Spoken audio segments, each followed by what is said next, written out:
A qualificação de pessoas é o caminho para atender às crescentes ofertas no mercado de trabalho, mas a precariedade do sistema educacional é um gargalo difícil de ser contornado. Atentos a isso, diferentes setores da sociedade têm se voltado para um dos principais problemas brasileiros, a educação. O Rio em Foco está no ar.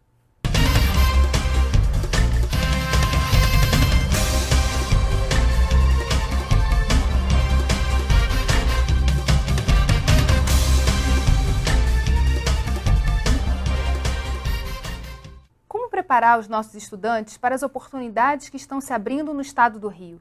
Como ajudá-los a perseguir competências sem abrir mão dos conhecimentos básicos como linguagem, história, filosofia e outras.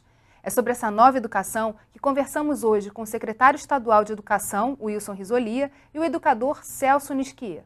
Vamos começar respondendo essa pergunta. Como colocar a educação nos trilhos e a favor da empregabilidade dos jovens? São muitas coisas. Na realidade, se tivéssemos uma receita simples, já teria sido resolvido há muito tempo. Mas passa pela revisão urgente da matriz desse ensino médio que nós temos hoje. Ela é incompatível com a necessidade do jovem. Esse assunto ele vem sendo debatido nos últimos anos. No último mês ganhou força com um debate muito acalorado no âmbito do Concede, mas sem uma revisão da matriz, acho muito difícil que nós tenhamos esse ensino médio de qualidade. O que precisaria ser mudado nessa matriz? Nós temos disciplinas demais, né? Você tem um ensino médio muito generalista. Os nossos jovens, mais de 90% deles, querem caminhar para o curso superior, mas, ao mesmo tempo, você tem um conflito entre a necessidade que o jovem tem de se preparar para o mercado, né, e o ensino médio que nós temos. Então, daquilo que se busca, ao mesmo tempo que você prepara esse ensino médio, que você não perca de vista do momento econômico que o Brasil está vivendo. Mas enquanto essa reforma não acontece, como a gente atua para resolver o problema dos jovens que estão agora no sistema? Eu concordo com o secretário. Eu acho que nossos currículos são muito enciclopédicos e falta bastante a preparação em termos de competências atitudinais do jovem, né? Certas coisas podem ser feitas de imediato. Introduzir, por exemplo, no currículo, certas capacidades como empreendedorismo, criatividade, liderança, autogestão, né? O jovem hoje muitas vezes não sabe organizar o seu tempo, tem dificuldade de organizar o tempo, tem dificuldade de conciliar, por exemplo, o estudo com alguma outra atividade. Então, eu acho que muito já se podia fazer, já desde logo, ajudar o jovem a aprender. Quer dizer, todos dizem que o aprender a aprender talvez seja a principal competência hoje no mundo. Eu acho que há muito que pode ser feito, não só de mexer nas estruturas, nas matrizes curriculares, mas de ensinar o jovem a aprender, né? Organizar o tempo, ter mais valor e mais valorização pelo conteúdo. Enfim, há certas atitudes, mas aí a gente depende também da colaboração do professor, porque isso é fundamental. Qual o retrato hoje do ensino médio no Rio de Janeiro? O Rio tem uma situação singular, né? No IDEB de 2009-10, nós ocupávamos a 26ª posição do ranking, uma posição que era incompatível com o momento econômico do Rio, né? E nós tínhamos, vou dar alguns números que são aqueles que mais saltaram aos olhos, alto índice de defasagem de idade séria. Isso chegava no ensino médio até 60%. Nós reduzimos muito, mas ainda está virando na casa de 45%. Nós encontramos muitas turmas com a idade dentro da mesma série variando até 60 anos. Então, jovens de 15 anos com senhoras de 75 anos na mesma sala de aula. Muito curso regular à noite, de médio por falta de vaga diurno. Quer dizer, essa situação ela é um gargalo enorme. Nós tínhamos uma rede, aí vale para o país inteiro, que ela precisa ser pensada à luz da necessidade que o nosso aluno tem, e isso não foi feito dessa forma. Eu acho que a gente tem que ser sincero e perceber que, do ponto de vista de política pública, nós cometemos, como país, alguns equívocos. Já há uma visão acerca desses equívocos? Nós temos um projeto, começaremos uma escola já em fevereiro próximo, uma escola que nós chamamos de referência, que nós vamos trabalhar essas habilidades, Celso, não cognitivas dos nossos jovens. Além de você preparar para o ensino médio clássico, porque ele é mandatório, né? Nós vamos trabalhar competências que o jovem precisa ter para a vida de maneira geral, né? Essa escola vai acontecer, a obra ficou pronta agora, é no Andaraí, uma parceria com a Universidade IBMEC, com o Instituto Ayrton Senna, que tem tecnologia própria, né? Então, é o caminho. Hoje, esse tema ele virou um problema econômico, por isso que se debate tanto sobre educação. É o gargalo de mão de obra. Tem uma matéria em um grande jornal hoje falando sobre essa necessidade de formar bons engenheiros. Isso. Você não tem engenheiro, não, né? E nós temos uma escola pensada para 2014 na área das ciências exatas. Trabalhar algumas ilhas de excelência é importante, mas a gente precisa também tornar isso fluido e para o resto da rede. Eu acho que esse é o grande desafio, né? Que eu acho que ninguém ainda conseguiu saber como é que faz. Uma das questões importantes, a gente fala agora sobre os 150 mil engenheiros que estão faltando no Brasil. Foi se pesquisar o motivo, né, para essa falta. A matemática é assustadora para o jovem, para a criança, não é nem para o jovem. Então eu acho que nós temos que tornar, mesmo as disciplinas mais tradicionais como a matemática, interessantes, né, de se aprender. O jovem foge. Eu costumo dizer que os muros das escolas eles vão crescendo e ficando cada vez mais altos, não é para que a violência não entre, é para que o jovem não fuja. Porque prender o jovem hoje numa escola por um tempo determinado para assistir a uma aula chata é uma tarefa quase impossível. Então nós temos que pensar também em como tornar o ensino da matemática mais agradável, o ensino do português mais agradável. Eu sei que a Secretaria de Educação tem feito iniciativas, inclusive com a Academia Brasileira de Letras, nesse sentido. Eu acho que quando o jovem vê sentido naquilo que ele está aprendendo, ele se motiva, a evasão cai e aí a gente tem chance de fazer um trabalho melhor que vai desaguar lá na universidade. Isso. Ou seja, o aumento pela procura de engenharia não é aumentar as vagas de engenharia ou financiamento do ensino superior. É melhorar a qualidade com que a matemática é ensinada na educação básica. Condição sine qua non. No próximo bloco, vamos falar sobre o programa Dupla Escola. Não saia daí. A gente volta já. Rio em Foco aqui, política e economia caminham juntas.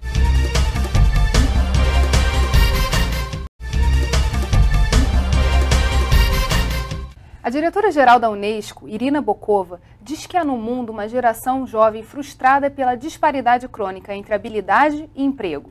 A base dessa afirmação é o 10º relatório de monitoramento global de educação para todos da Unesco. O documento aponta que, mesmo nas nações desenvolvidas, 20% dos adultos não têm requisitos mínimos para se candidatar ao emprego, como ler jornal, escrever ou fazer cálculos. Como é que a gente resolve o problema do jovem aqui no Rio de Janeiro? Dupla escola.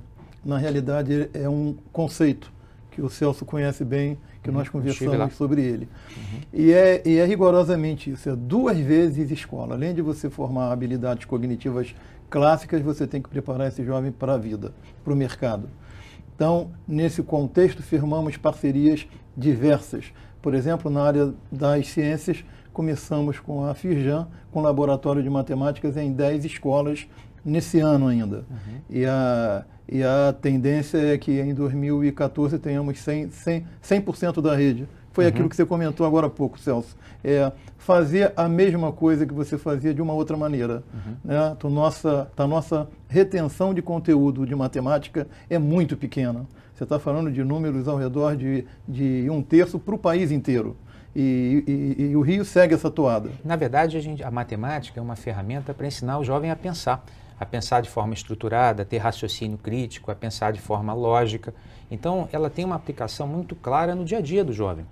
O que eu acho interessante nesse programa Dupla Escola, do Governo do Estado, eu estive lá no lançamento, no Palácio Guanabara, e como presidente do Conselho Empresarial de Educação da Associação Comercial, a associação deseja apoiar essa iniciativa, é que aproxima o mundo do trabalho do mundo da escola. Então a matemática, por exemplo, não fica sendo uma coisa abstrata que ele vai descobrir muitos anos depois quando entrar numa universidade. Ele já tem ali a aplicação prática em conjunto com empresas de várias indústrias, de vários setores. Então é uma iniciativa inteligente, muito interessante, E eu acho que vai dar resultado, porque o jovem, ele hoje amadurece mais cedo. Como eles têm muito acesso à informação, então o tempo de amadurecimento é muito mais rápido. Até biologicamente eu li que os meninos estão entrando na puberdade mais cedo. Não se sabe ainda muito motivo. Então nós temos que tornar a educação cada vez mais focada na continuidade da vida dele, né? Quer dizer, ele vai continuar aprendendo sempre, então a educação tem que ser uma coisa prazerosa, não pode ser um mal necessário para depois conquistar um emprego. Tem que ser algo que seja prazeroso durante toda a vida da pessoa. Para manter esses jovens, algo que nós testamos também, melhores desempenhos são alunos de escolas integrais. Então, mas como manter esse aluno em um curso médio que ele não gosta, que não atende à necessidade dele, e ao mesmo tempo você reter esse jovem das 7 da manhã até 5 da tarde. Aí entra do conceito dupla escola. Pode ser na área das ciências exatas, como tem outro viés que nós começamos agora, são as escolas bilíngues. Mas o que está se falando aqui é de uma coisa muito importante, que é a chamada também da sociedade para participar desse processo da educação. Né? Que se a gente acha que é a única solução, mas... Porque a educação não deveria ser vista como um assunto de governo, mas sim como um assunto de Estado. Né? É um assunto que interessa a toda a sociedade, não a um determinado partido político ou a um conjunto de forças políticas, é interesse de todos. Então essa aproximação das empresas com a escola mostra exatamente que esse processo não é mais só do governo. A sociedade precisa se envolver mais diretamente, a Firjan, a Associação Comercial do Rio, todos os interessados devem ajudar e participar desse esforço. Uma coisa importante que eu queria comentar, você falou, mas como é que a gente vai equacionar o problema da rede toda? Eu acho que é a partir dos pequenos passos, né? Fazendo projetos pioneiros que possam depois disseminar essa experiência para as outras escolas da rede. Porque se a gente pensar que a gente tem que tomar uma iniciativa para todas as mais de 1.300 escolas de uma vez, não vai ter verba ou não vai funcionar. Mas se nós criarmos centros de excelência, né, que eu acho que é essa iniciativa... Replicável, né, que você possa replicar. Esse eu acho que não é segredo, mas quando você quer fazer tudo, você não faz nada. É isso. Né? Você tem que fazer boas coisas com excelente qualidade. A nossa meta, que está escrito, declarado, inclusive eu já estive na Alerj algumas vezes falando sobre esse assunto, é que nós tenhamos nos próximos 10 anos 100% da rede integrada. Né? Por que essa é a linha de mais longo prazo? Porque ela passa pela revisão de infra, por laboratórios, passa por você dotar dessa rede capaz de reter esse jovem por um período maior de tempo. Para fazer isso, você tem que ter uma infraestrutura adequada. Mas a gente já conseguiu resolver um problema que é antigo no Rio de Janeiro, do número de escolas, de ter escola suficiente para poder botar os alunos jovens na parte da manhã, os alunos mais velhos na parte da noite, ou a gente ainda está dividindo... Muito boníssima pergunta. Nós correlacionamos, Celso, duas informações que parecem básicas, né? Mas densidade populacional, geração de riqueza versus quantidade de escolas. Não existe correlação. Em algum momento, nós cometemos mais esse equívoco. E essa realidade não é só nossa. Essa realidade vale para todo o país. Então, nós investimos muito ao longo dos últimos anos, abrindo prédios à luz dessa realidade demográfica. O censo que foi publicado na última semana, a taxa de reposição dessa população no Brasil, se eu não estiver enganado, é em torno de 2,1 e nós crescemos 1,6. Então, você vai ter menos gente ao longo dos anos. Essa informação é extremamente importante quando se repensa uma rede física. Que rede é essa? Você precisa crescer linear por todo o estado ou não? Onde é que cresce mais ou menos? A gente está vendo o desenvolvimento econômico acontecer em vários municípios, não é só concentrado na região metropolitana. A gente está falando de São João da Barra, por exemplo, com uma possibilidade aí de muita gente passar a se fixar ali. Então, o desafio é maior ainda, né? E se aumentar para tempo integral, então não cabe. Não cabe. Né? Esse é o grande desafio, quer dizer, não dá para fazer de uma hora para outra. O dupla escola, por exemplo, ele foi pensado em conjunto com a Secretaria de Desenvolvimento Econômico. Né? Qual é a profissão, qual é a qualificação que eu tenho que ter em determinada região? porque tem que ter sinergia entre essas coisas. Talvez a gente tenha que pensar um pouco fora da caixa e imaginar como é que se expande a oferta de infraestrutura sem necessariamente, assim, com flexibilidade, né? Sem comprometer, né, digamos, uma zona econômica por um prazo muito grande, além da oportunidade em si, da janela de oportunidade. E nesse ponto, o ensino à distância é uma saída, não? Ele tem crescido muito na educação superior, pouco na educação básica. Ele é uma saída, a gente sabe que quando a gente fala com crianças e jovens, o contato físico do professor é fundamental e não pode acabar nunca, mas talvez para a formação técnica, com certeza eu acho que ela pode ser usada para dar essa flexibilidade de levar a oferta onde está a demanda. Nós fizemos esse ano uma parceria com o CCERJ, por exemplo, onde o nosso ensino à distância, ele passa a ganhar esse viés de qualificação voltada para o mercado. Nós não tínhamos isso, começamos isso esse ano. Então, são várias ações que combinadas, a nossa meta é que se não resolva, mas pelo menos reduza muito esse gargalo que nós temos hoje. E faça o jovem ficar mais retido, interessado. Mais retido na escola. A nossa taxa de abandono ela é muito grande, o RIT é uma das maiores taxas, e nós conseguimos reduzi-la de 16,5% para 12,4%, do IDEB de 2009 e 10 para 11 e 12, que é uma notícia que nós comemoramos muito. Né? 77% da melhora da taxa de rendimento foi pela redução desse abandono. Isso é muito importante. É muito importante, porque se o aluno tira uma nota baixa, ele já no meio do ano, já com receio de não passar, ele abandona. E o abandono de um aluno não é um fracasso do aluno da escola, é um fracasso da sociedade. Da sociedade como um todo. A sociedade investiu naquele jovem e aquele dinheiro é, de certa forma, desperdiçado, não só porque ele vai fazer falta no mundo do trabalho, mas pelo que ele já consumiu de recursos e que não vai completar a sua educação. No próximo bloco, vamos saber como o Estado está preparando os professores para a realidade desse século XXI. A gente volta já. Rio em Foco aqui, política e economia caminham juntas.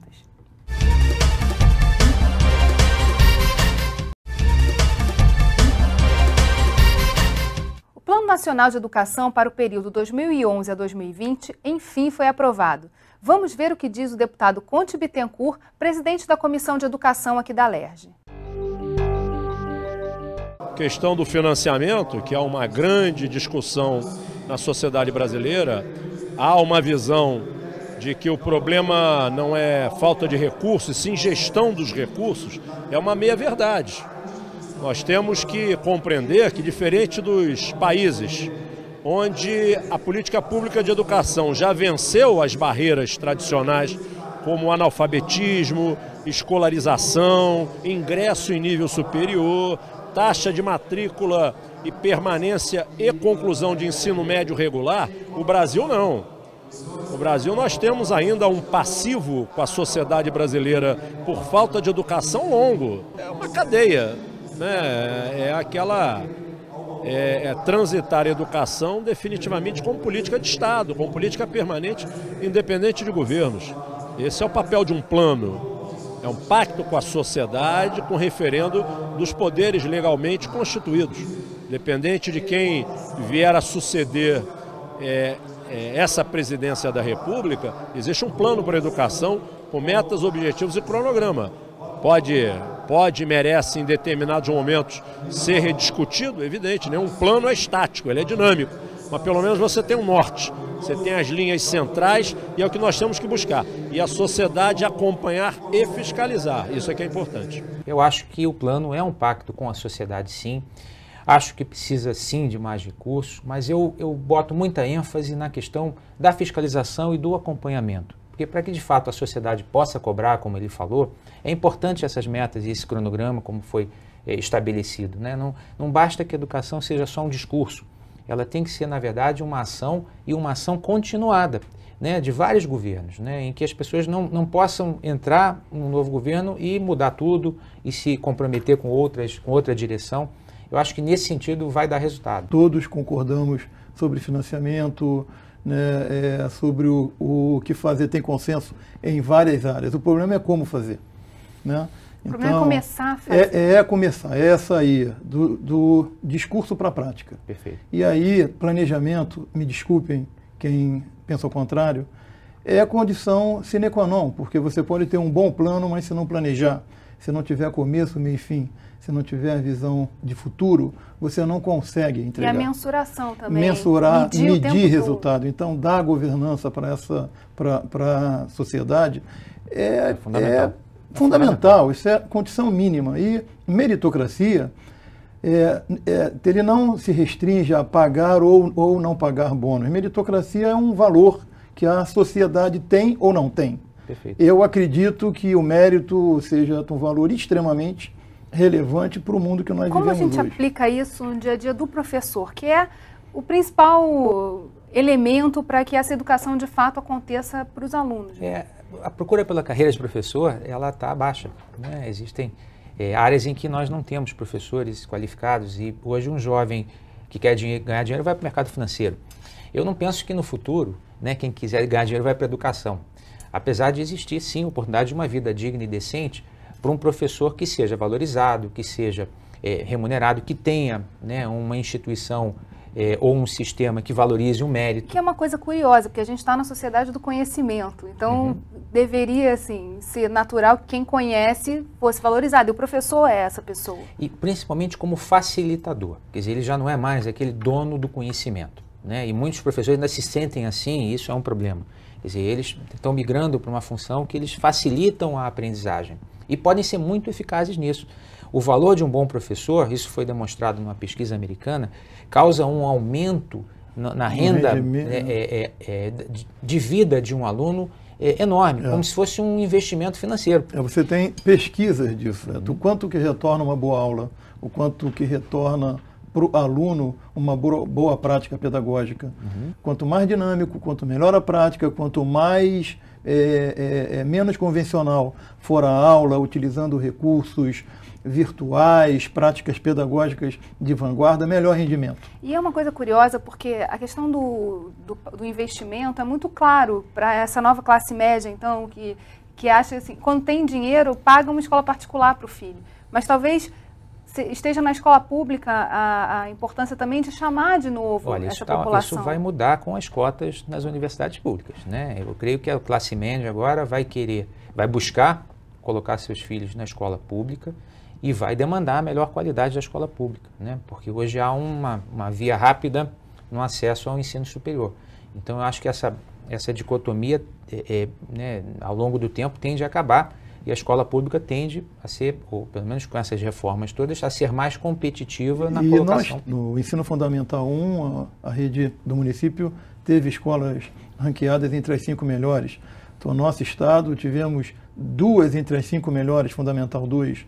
Né? Temos uma escola de ensino médio entre as 20 melhores do mundo, que é a UNAV. 12% da matrícula nova vem da rede privada. Então, ele é o dobro, dobro do que tivemos no ano passado. É prematuro, né, porque a matrícula vai até final de novembro, mas são alguns sinais que você não pode achar que não está acontecendo nada, porque está. Mas nesse sentido, as avaliações, como o Saerjin e outras avaliações que acontecem, que colocam a escola estadual no ranking, fazem essa diferença. Essa avaliação foi fundamental. Eu reputo essa avaliação como um dos fatores mais importantes para a nossa virada, porque ela funciona como um exame, né? Se o paciente está doente, você, para saber qual é a doença, você tem um bom diagnóstico. Perfeito. Essa avaliação ela é diagnóstica, mas infelizmente nós ainda temos algumas resistências, do que é uma pena, porque quem pede com isso são os alunos. Eu queria muito falar da questão da tecnologia. Como a gente ensina o professor a usar esses instrumentos que hoje já estão disponíveis aí com muita facilidade de busca e as próprias tecnologias mesmo para melhorar a educação? Olha, primeiro tem que tornar o professor um usuário, né? Eu acho que disseminando o uso da tecnologia para os professores, né, que é um esforço que já vem sendo feito, certamente ele vai poder encontrar formas mais criativas de usar. Depois estimular o uso criativo em sala de aula, né, garantindo que ele não seja penalizado por inovar ou por criar situações diferenciadas usando a tecnologia. Antigamente se achava que tínhamos que ensinar informática, não é isso. Quer dizer, ensinar através da informática, na verdade, ensinar, porque ensinar hoje, tecnologia é parte do processo de aprendizagem. Não dá mais para separar aprender com e aprender sem a tecnologia. Tudo hoje envolve a tecnologia, desde o celular até o tablet, até o data show da sala de aula. Então, eu acho que essa discussão de tecnologia, ela se banaliza na medida que o professor se torna um usuário, se torna um inovador e aplica aquilo de uma forma que traga motivação para o aluno, para evitar que ele simplesmente se desinteresse e vá para a lan house. A gente não precisa ter leis que proíbam lan houses perto de escolas, né? Ao contrário, a gente tem que tornar o ambiente da escola tão atrativo quanto uma lan house para o jovem. A gente já tem algum programa na rede? Nós temos algumas ações. Laboratórios, professores com notebook, etc. Vão receber tablet esse ano, mas faltava você conectar os conteúdos da máquina para a necessidade que você tem. Perfeito. O que nós fizemos foi rigorosamente isso. Só que nós não tínhamos currículo.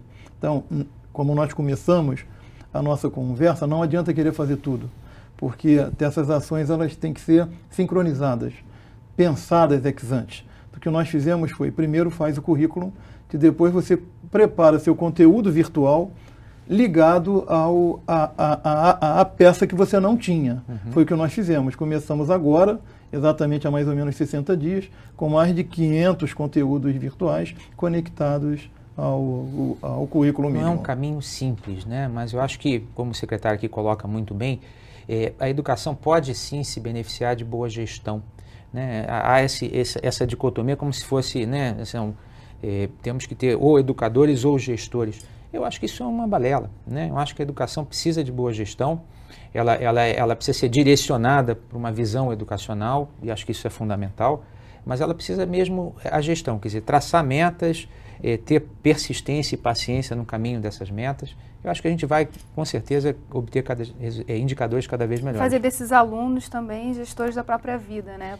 Pensar isso para o futuro deles. Que é a autogestão, né? Eu acho que a baixa autoestima que a gente assiste hoje nas escolas, né, do jovem que entra, né, não acreditando em si mesmo, nós temos que botar expectativas mais altas para esses jovens. Não adianta passar a mão na cabeça, paternalismo, coitadinho dele. Quer dizer, ele é de aluno de escola pública, mas ele pode sim ter metas altas e atingir, e vai ser até premiado para isso. Eu acho que essa cultura é importante. E ele precisa entender por que isso está acontecendo. Porque muitos deles eles não percebem o que está acontecendo em volta. Então, como eu visito muito escola, converso muito com os jovens, eles não sabem o momento econômico que o país está vivendo, que o Rio está vivendo, que carreiras são essas novas que se avizinham. Então, uma das coisas que nós fizemos também foi o estágio que rende.